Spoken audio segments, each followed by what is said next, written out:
afternoon. We'll be accompanying you today, December 17, 2022, for the next 30 minutes in Natuna News with present, current, and current information. Viewers, on Thursday, December 15, 2022, severe floods swept through Natuna District, the Riau Islands province. Water rose in dozens of people's homes to their rest depth almost 5 feet high. The Natuna County Disaster Chief, analyzing floods due to high rainfall intensity and the lack of absorbing power in the mountains that causes water to pour into the river Ranai.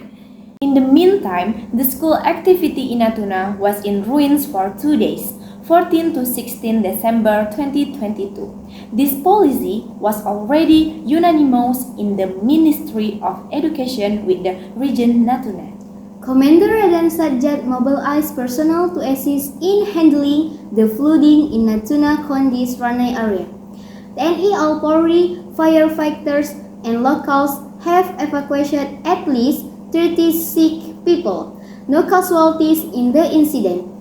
That's all we have today. I'm Sinta Simbolon and Sudiarti Ningsi. Say thank you and see you at the same time and show the next day. Thank you.